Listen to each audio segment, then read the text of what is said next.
Moi, j'ai parfois des rêves la nuit, c'est ça que je voulais dire. Des rêves de nuit, mais où je me dis on ne va plus rien faire. Ah oui, ça. Mais c'est toujours des mauvais rêves.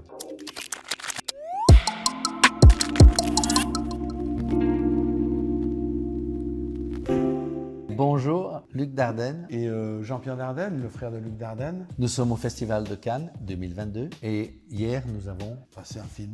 Tori et Lokita.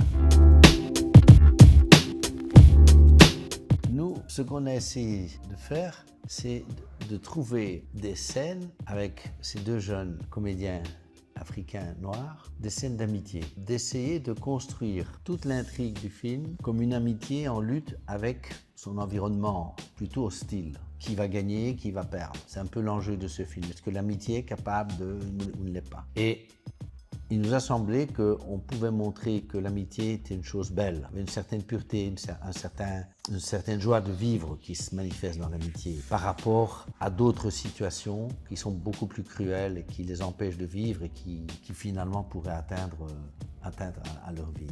C'est ça, c'est l'histoire de l'amitié, c'est ça qui est nouveau par rapport à ce qu'on avait fait. Et je dirais que c'est aussi un film de dénonciation. On dénonce aussi la situation de ces enfants appelés enfants MENA, c'est-à-dire mineurs, étrangers, non accompagnés. Et avec cette histoire de reconnaissance ou pas de leur possibilité d'avoir des papiers ici en Europe, et que s'ils n'ont pas l'âge de 18 ans, ils doivent rentrer chez eux. Et donc c'est un coup près terrible qui perturbe complètement leur volonté ou leur désir d'intégration et de vie ici.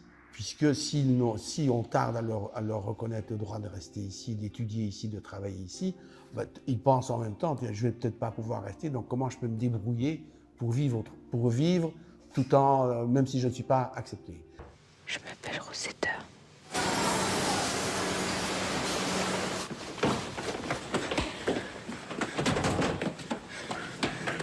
Rosetta, comme elle le dit, Rosetta, elle voulait une vie normale.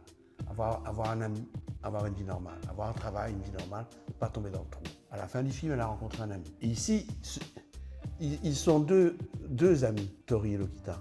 Mais ils sont aussi comme Rosetta. Ils ne veulent pas tomber dans le trou.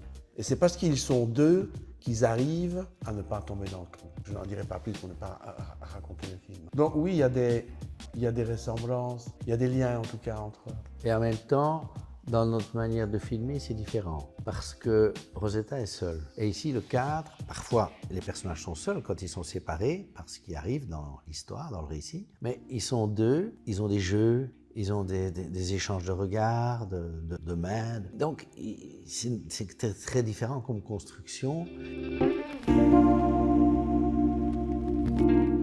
J'espère qu'on va encore faire un film. Hein. Je veux dire, parfois, c'est pas un rêve d'un morceau de nuit, c'est un rêve de 3 ans. Moi, j'ai parfois des rêves la nuit, c'est ça que je voulais dire.